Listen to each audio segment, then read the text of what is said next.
Hello, business innovators and educators. You're listening to The Enterprise Learning Architect. I'm your host, Chris Knotts, here to guide you through practices and ideas you can use to help build a culture of learning in your organization. Stay tuned to power up your professional playbook as we have conversations with exceptional people who share their experience in achieving successful learning outcomes. Ready to innovate, educate, and iterate? Let's do it. Welcome to another episode of the ELA podcast, where today we're joined by Tyler Dockery. Tyler's one of my longest-running business partners and one of my closest friends. He's a seasoned educator and design consultant with a knack for bridging professional skills and business needs. Tyler's a professor at Wake Technical College, which is North Carolina's largest technical college, for almost 20 years now, and we've collaborated on all sorts of training and learning projects. Recently, we worked together to launch a new course on using generative AI for corporate L&D professionals. You can find details about that course in the show notes. We chat about the art of designing compelling learning experiences and pathways. We discuss our new AI for L&D class, and we get Tyler's thoughts on continuously elevating educational standards and never settling for mediocrity.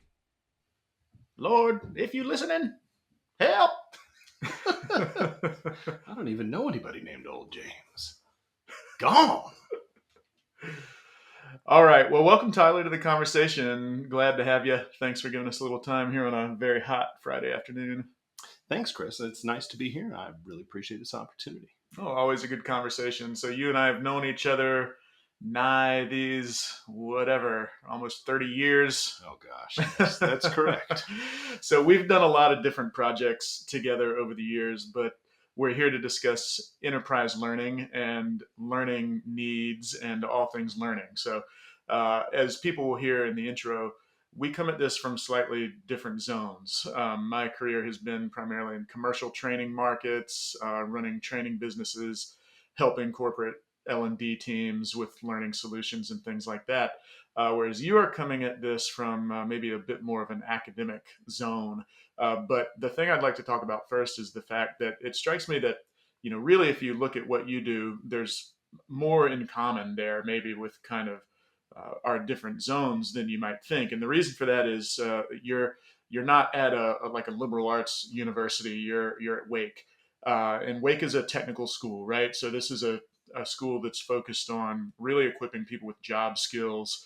You're not there teaching philosophy majors and things like that. Maybe that's going on somewhere, but primarily you're there to equip people with job skills, right? And so that's kind of what I'm interested in. In the commercial training sector, we do a lot of work to figure out where the skills gaps are in various professions and things like that, figure out how to build learning experiences and training content for those people. So you're working at a college, but you're doing something similar, right? And so I'd like for you to talk about a little bit how you collaborate with the business community, because my understanding is you guys actually work closely kind of with the Raleigh Chamber and entities like that, various business entities who can kind of feed you guys the needs that they see coming down the line on the horizon in terms of what sort of professional skills they're going to need. And then you guys develop academic curriculum to try to map that. Is that correct? Yeah. If you think about a larger organization, or if you think about a four-year college, they have so much invested moving in a particular direction that for them to change or move in a slightly different direction requires a great deal of time, a great deal of effort, a great deal of planning, a lot of money, a lot of training. With a smaller sort of operation, that can be much more agile. With a technical college, the degrees for the associate degrees take 2 years, which means if we want to change, or if we feel we need to change with the times, a new cohort can move in and be pushed out into the workplace within 1 to 2 years with a completely different set of skill sets or job skills that they can use. This puts us, in many cases, 3 to 5 years ahead of a student who is coming into a 4-year school. But how do we know what's going to be working out? How do we know what's going to be right? So a portion of that comes from the faculty members who work there themselves. They're more than just cheerleaders for the school. We are actually out in the community. Almost all of us are freelance designers and teachers. We have a pretty good finger on the pulse of what is going on. But you may find yourself in a situation where a faculty member is complacent in their job and they don't want to change. So, in order to keep up with the times, we can't trust that only the faculty or only the people in charge will be able to tell us what direction that we're going in. So, to do that and to keep a little closer, we have advisory boards. These are businesses in the area that are hiring lots of students or who are working very heavily within our degrees, within our skill sets, and they're hiring students directly out of college. And we use these advisory boards as a way of keeping close ties on what the current job needs are. It's more than just saying we need someone with a 4 year degree or we need someone with a 2 year degree. They might tell us, yes, we need someone who can work with HTML5 or CSS3, who can speak in certain programming languages. But they also let us know that soft skills change. They need to be able to present, they need to be able to talk, they need to be able to teach other people how to do their work. And so, by asking these local areas and these larger employers very specifically, what do you need? What do you need in an entry level person? What do you need in a first level manager? So that we can look at that skill set and make sure that our students are providing that skill set as they are stepping out. Um, for many educational environments, we're kind of in healthy competition. I wouldn't say at war, but we're in healthy competition with one another. And a 2 year student and a 4 year student can't have a battle over how long they've been in school. One is always going to win out.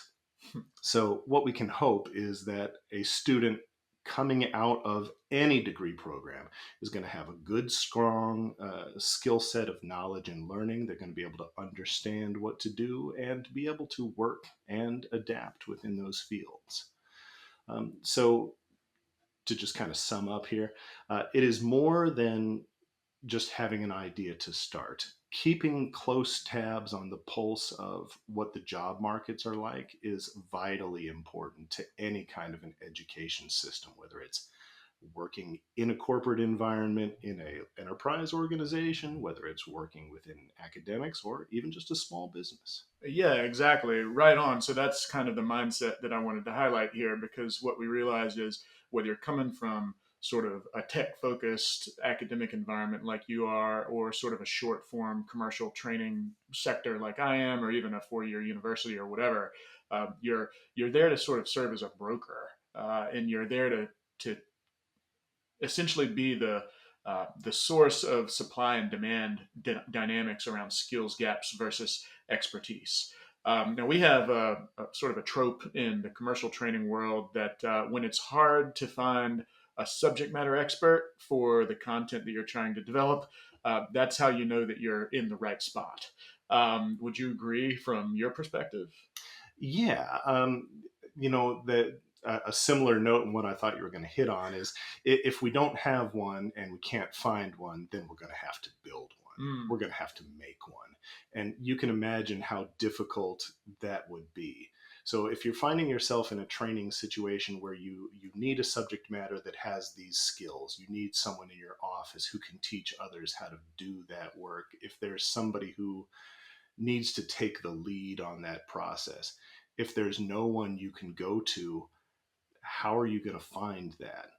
And that's when you know you've really hit this sweet spot, because you are offering something that no one else is currently offering. Or somebody might be offering a small piece of it over here, but it's not going to cover your needs, or a small piece of it over here, but that person's not going to be satisfactory. Yeah, and you have to put those building blocks together, don't you, to form sort of a, I mean, for you, a degree program. For us, maybe a career track or a learning journey or some kind of a certification pathway or something like that. But it's probably a little less in scope on my side, whereas for you guys, you're probably dealing with, like, at minimum, a professional certificate that might take a year or a 2 year degree or even a 4 year degree or something like that. So let's think about how do we put those curricula together. How do you take the various components of expertise and the different subject matter experts, different instructors, and things like that? How do you build curricula in a way that maps to the professional needs you're hearing from your business collaborators? You're highlighting on a super important point here is that you're hearing from someone that there is a need. Mm. Um, Not every process has that. So it's extremely helpful if you already know what you're trying to work towards. Design thinking here on any kind of a interpersonal or enterprise or business level is going to tell you you want to start at the end and work down Mm. towards the beginning. What is it that we absolutely positively have to have when everything is said and done? That gives you a nice goal to shoot for. You can use any kind of project management structure to break those work sets down into skills that will make a scaffold to lead you there. And that is incredibly helpful. If it is a certain skill set that you know is necessary, maybe it's a soft skill, maybe it's a hard coding skill, that's something that can be added on or latched to this process. But by starting at the end, we know someone who leaves this training has to be able to do these things. Well, what tasks are those made of? What are the exercises that's going to have someone halfway through this process Mm. feel confident? What's somebody who's 3/4 going to be able to do? What kind of a capstone or final item are they going to do that lets them walk away from this training with not just a smile on their face that they did it and they're done, but the confidence to say, I can step into your environment and I can finish these tasks and I can do this work the way you need it done. Sometimes you may have a scaffolding or a plan that's similar, but not the same. Mm-hmm. So, for instance, if you were going to learn something like, I was going to pull a word out of my hat, quantum safe cryptography. Mm-hmm. There may be people that already know how to do that, but if it's not somebody that you work with and you can't get a subject matter expert to do that, well, how can we put that together? Like, what does a cryptography training program look like? What does quantum programming look like? How could we make sure that those things are all going to be part and parcel? Um, Starting with the idea at the end, breaking down competencies, breaking down skills that people have, and then how do you teach each one of those? It's a lot easier to teach a small skill than to sit down with a room of people and say, okay, today we're going to learn quantum safe cryptography from the bottom to the top. People will get very intimidated and worried. But if you just say, okay, today we're going to talk about numbers and how they work, everybody's already on board. Yeah, and so something to highlight there, you are alluding to a relentless focus really on the learner.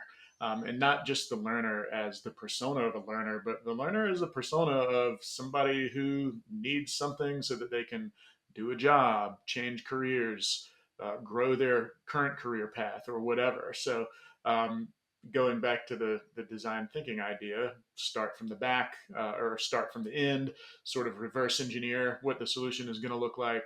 That basically starts and ends with the learner. So for you, that's the student. For me, that's the training customer. But really, they're all customers at the end of the day, aren't they?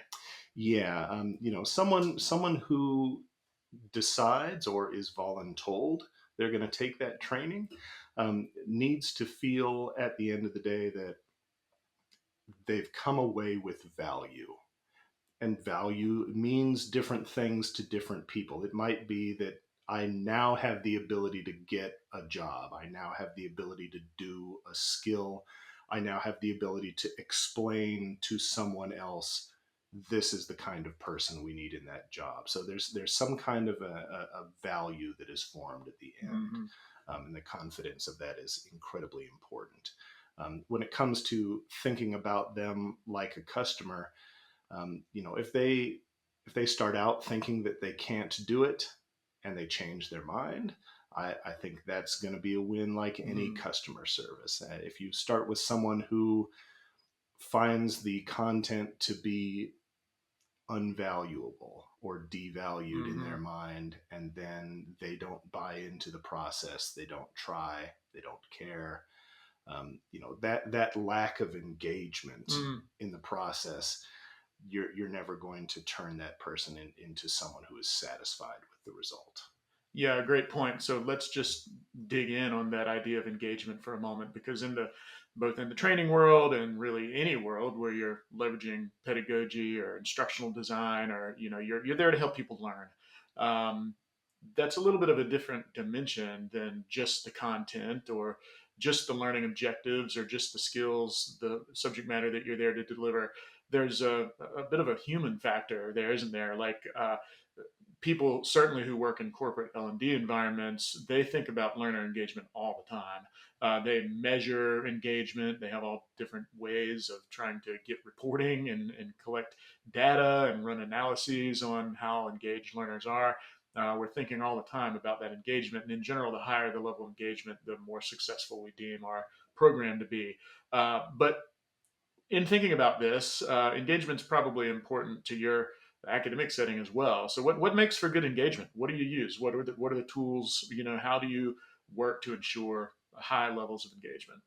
So I'm going to be honest with you, engagement is almost always going to be a real problem. Hmm. Because if you think of engagement a bit like a game of tug of war, if both parties are engaged and they're both working hard, it doesn't really matter what the outcome is because everyone's having fun and they see the value in it. If the teacher is doing all the work and the student is not engaged, then the teacher feels like they are just dragging someone across the finish line, and the student may not walk away with any real knowledge learned. In a similar note, if the teacher is just someone who's monitoring, they're not actively involved with the contact back and forth, the student may feel like they're putting out everything and they're receiving nothing. Mm. And the end result is a student who feels like they could have worked a lot less and received the same result, and they're not going to work hard next time. And so within the academic environment, trying to keep someone engaged is really key. So if we're in a seated environment, if I'm talking to a room full of individuals who are there to get the training, it's usually a little easier because you can see who's looking. You can see Hmm. who's asking the questions. You can see who's writing the notes. You can see who's involved. And when someone stops being involved, it doesn't take but a few moments to step away and just ask, is everything going all right? What seems to be the problem? Did you miss something? Can I walk you through what got stopped? And it's also not that hard to just say to an entire classroom full of people, all right, we're going to stop here and I'm going to walk around and see how everybody's doing. And I'm going to make sure that we're all together on this. So in the classroom, discussions are great, lectures are nice, but just a generalized rule is somewhere between 60 to 70% of the learning is going to come from doing. Mm. About 10% from listening to me yap. About 20 to 10 to 20% is going to come from looking at other great examples, Mm. seeing what you can determine. Is that right for me? Is that right for this process? Is this right for my group? What went wrong? How can I avoid those pitfalls? Um, so an engagement with a person to person, it shouldn't always be talking. Like Hmm. exercises are great, presentations are great, um, writing down, doing your own research. These things are all key. In an online environment, it's a little harder. Hmm. It's very easy for an online learner to think, I'm the only one here. It's me against the world. The teacher is a robot that gives me a score. I never hear anything personal from them. If my work is not on time, I don't get an encouraging message. So within an online or an asynchronous environment, many L&D people will probably tell you those positive messages of reinforcement are really good. It's more than just monitoring, but you have to be available for question and answer.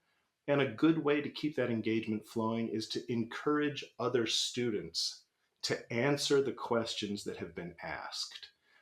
It's not always easy. For many people who take an online learning environment, they're doing it because it's convenient. Mm. They want to get in and get out. They want to get on with their homework, get on with their jobs, get on with their lives. And so asking someone to take that extra moment to review another classmate's work, it tells us so much, and we learn a lot. We feel more connected than if we're just kind of shouting into the void. But shouting into a void has a place. Discussion boards are nice. Don't get me wrong about that. Um, having some one-on-one or having some group interaction in real time is also incredibly helpful. And we tend to find that students are gung-ho in the beginning, and then they start to kind of fall off as Mm. time goes on. They think they know, or they feel like they're not getting enough out of those situations. But engagement is more than feeling like what you're looking at is nice. And Mm. it's more than feeling like the video content that you're listening to and seeing hits the spot.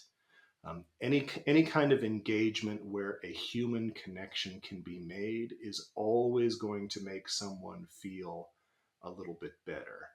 And so you're probably going to see some trending where, as L&D people start to think more about, well, can an AI build this class? Can an AI teach this class?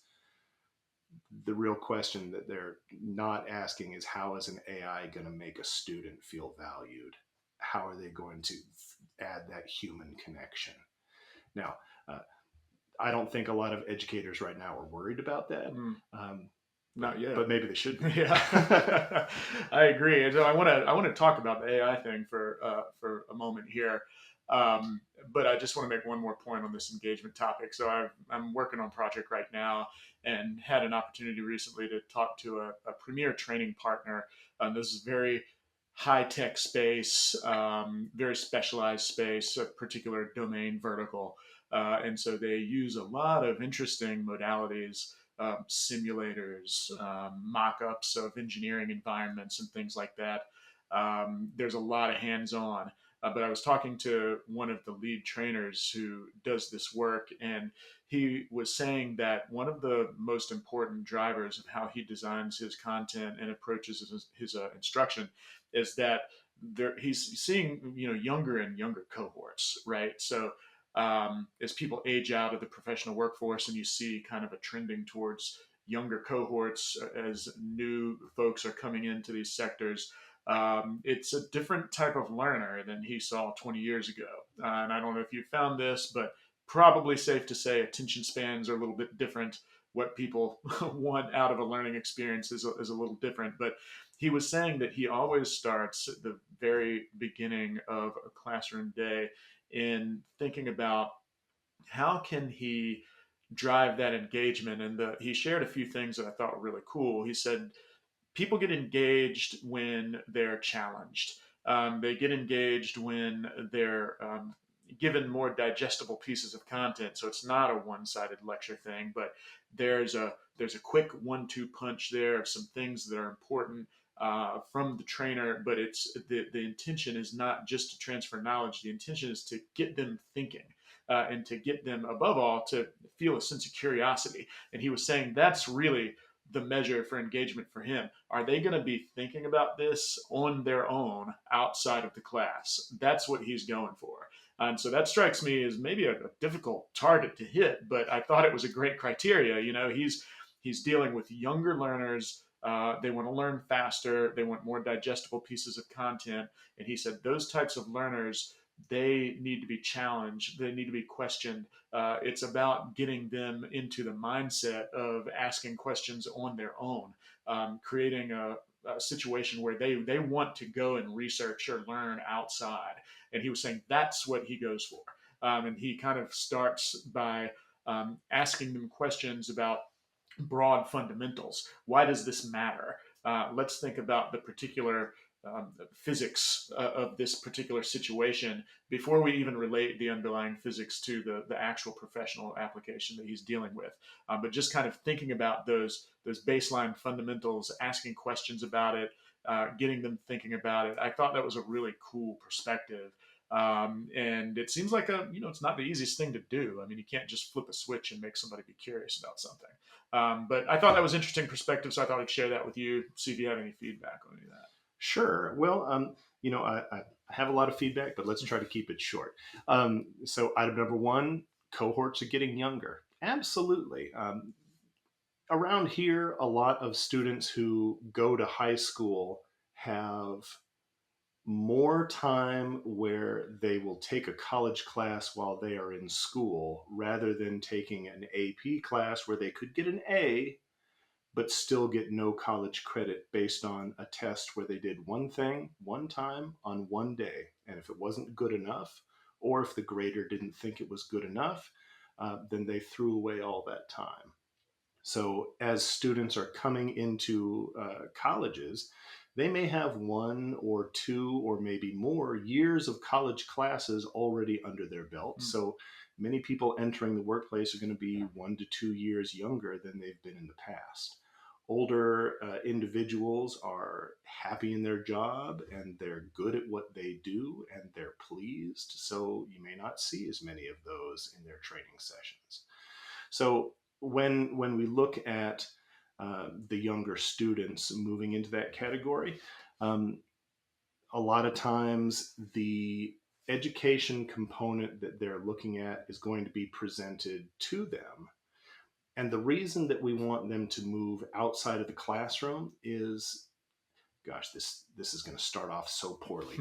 Back in my day, we learned from books, but by the time you write a book, by the time you edit the content, make sure that it's accurate, print it, market it to the right people, sell it to the right people, and then put it in the students' hands, that content is already perhaps 1 to 2 years old. And most of us are working in a location where culture and technology are coming together. How long does culture change? All the time. How fast is technology changing? Very. All the time. There is almost no way that whatever subject that you're teaching, the content that you are delivering can be the most recent content on that day, any single day. So, an important part of teaching in many early classes is teaching a student how to learn and how to teach themselves, because the real newest content is almost always not going to be found in the class. It's going to be on the internet. It's going to be in the things that are going to interest the student and make them excited to learn. If we can't deliver what's exciting to them to learn, they need to feel free to go and find that on their own, pursue that. And it's not like a 2 a.m. YouTube rabbit hole on their phone. But it should be the ability for them to feel as they're driving down the street, they're recognizing the things we've talked about in the class. It should be that when they get home, they didn't really understand something fully, so they want to look it up. Or maybe they did understand it fully, and now they want to know twice as much. No, so that's kind of what we're talking about, right? Yeah. So that getting that excitement in that engagement, it's presenting it, talking about it, it's just not enough. Yeah, 100%. All right, well, let's shift back to the AI thing for a minute. I think I should probably just clarify first and foremost, you and I proudly wear the badge of big nerd around our chest. Yes. No getting around it. And then the second thing I should clarify is that, you and I have been actively engaged in a conversation about artificial intelligence for a lot of years. Long before the current blow up of generative AI and ChatGPT and all of these retail AI tools, although there's certainly a very important continuation of that conversation there, a critical one actually, which we'll talk about here in a moment. But we've been watching and chit chatting about the AI space for probably 15 years. So it's a really exciting time in AI, and the reason is that all of a sudden tools that 3 years ago were primarily accessible to very specialized engineering roles, data scientists, machine learning engineers, maybe fairly proficient software developers and things like that. Those were the folks who could get hands on with these solutions. But now here we are, it's 2024. AI, or at least generative AI, has swept the media. Everybody's using ChatGPT and these other tools. There's hundreds, if not thousands, of different tools getting wrapped around LLM engines. They come out every month for all kinds of things. We're almost in a bit of a dot-com bubble, I think, with that stuff. So there's huge interest. But the big thing that has changed is that all of a sudden the utility of these tools, that's all been baked in. The back office, functionality, the computation, the machine learning models, all of that has sort of been developed in a way that now we have retail level usage in a chatbot. Anybody can leverage very powerful AI models just by going to ChatGPT and having a conversation. So there's a lot of good utility that's available there. And so you and I actually just worked on a project here recently in which we developed a class that was, and we're going to do double duty here in some ways. Sorry about that. No, nothing to be sorry for. So we developed a class that was designed for corporate L&D departments. So these are folks generally who sit under HR. It's a central shared service in most organizations. Most organizations have internal L&D departments, training departments, and things like that. So this class was developed for training managers, people who are responsible for building and delivering the learning programs internally in large organizations. And the class was about how to use AI for doing those things. And so that's, if you follow me, then you know that some of the work I do is in teaching these generative AI tools for various professional roles, project managers, business analysts, and now L&D with this new title. So that was an interesting project. And you really did a lot of the heavy lifting on that project. So I wanted to take the opportunity because this was recent and because it's, it deals with the buzzy world of artificial intelligence, but also because it specifically was for L&D champions and training owners within large commercial enterprises. So can you just tell us a little bit about that process? Like, talk about that project. What was the content about? What were we teaching L&D professionals how to do with that class? Sure. So in the coursework for AI for L&D professionals, what we were really looking to do is try to see how can we integrate the use of these L&D projects in a way that someone who is currently working in learning development sees that there is a need or a use or a way that they can save time and money. Frankly, that's a lot of it. Mm-hmm. In trying to harness some of the power that AI can bring to the table. And then how can we present them from start to finish with a group of information that shows them if you're unfamiliar with AI, how do you begin? What's basic prompting? What's advanced prompting? How can you use this to get specific results? How can you use this in order to take large amounts of information and summarize this? How can you pull out the best points? There's lots of good information in there. And then taking that information and moving it into something that they do every single day. Well, here's how you can look at the results of training. How can you determine what's a personalized pathway for students who did well for each individual person? What's a personalized pathway that you can do for someone who hasn't done well?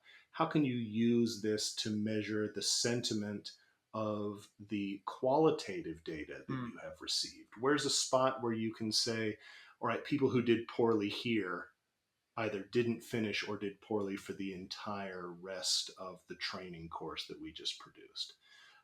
So it's more than just learning about L&D and learning about AI. It's more about how to integrate all the pieces of what you do in the workplace to make it faster, to make it easier, but then also to kind of sweep away some of the ideas that everyone's going to jump up with in the beginning. Should we put AI completely in charge? Absolutely not. There's a lot of people who see the advantage in it, but there's also a lot of people who say, I don't want a computer to teach my class.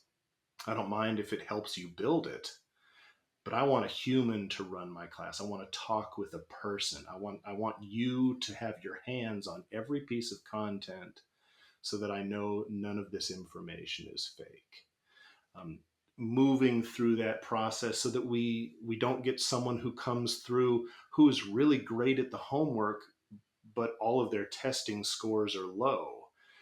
The computer might tell us one tale, but that person might just be bad at testing. So Hmm. being able to recognize the edge cases or the places where AI really does break down, where it doesn't do as good of a job, and just being able to realize that AI people can use this as a tool, but it's just a tool. It's a tool that can save you time. It's a tool that can save you money. It's a tool that can make your job easier. But like any tool, at the end of the day, if you are not involved with it, things go awry. And so just being able to understand from start to finish, here's how you use this in your job to make things better. Yeah, really good summary. Couldn't have said it better myself. So yes, you're equipping, in this case, the L&D professional with a power tool, right? So one thing we focus on in classes like this is thinking quite a bit about what is a machine good at versus what is a human good at, and how can we strike the balance there? How can we find a nice symbiosis in which the thing that the human professional is going to do well that it can't necessarily be replaced by a machine. Absolutely. And then what are the things that people kind of don't really like to do? Boring work, repetitive work, tedious work, doing the same thing the same way 1,000 times. You know, those things sound pretty bad to most people. That's busy work, and we don't like it. But if you think about it from the machine's perspective, those are things that machines are great at doing. And so we start kind of with that type of an approach, and then we think about, all right, now the machine that we're working with here is AI. So how do we find the right balance? AI is really good at doing some things, and then there are things that it's notoriously bad at doing. So we want to make sure we equip the professional learner with a good understanding of how to spot those things. Where do you need a healthy sense of skepticism? Versus where do you just kind of need to make sure a human is staying in the loop, versus where is it something it's probably not a good idea to try to use AI for that in the first place. And then on the flip side, what are the things that you really need help with that are well suited to AI? And so we equip the professionals with those types of things. And then the other thing that I'll say about it, just in terms of kind of a main objective of this course, is that we're there to help you use AI to save time. You mentioned saving time and money, but if you're saving time, you're saving money. You're also probably improving the quality of life on the job a little bit. If you can spend your attention on things that are more important, things that might be sometimes neglected because you just don't have time to think about it. You're so tied up with all of the daily busy work. So yes, an interesting thing. And then I guess I'll wrap on the topic of the AI for L&D class that we recently worked on, just by saying that it's an interesting process, because we kind of think, again, as you highlighted so well at the beginning of the conversation, you're focusing on empathy for what that person needs, right? Like, you're thinking about what do they do in their job every day. You're not getting distracted by the technology and focusing on the features of a tool. You're thinking about what do they need and how can you help them use a tool to do the things they need to do.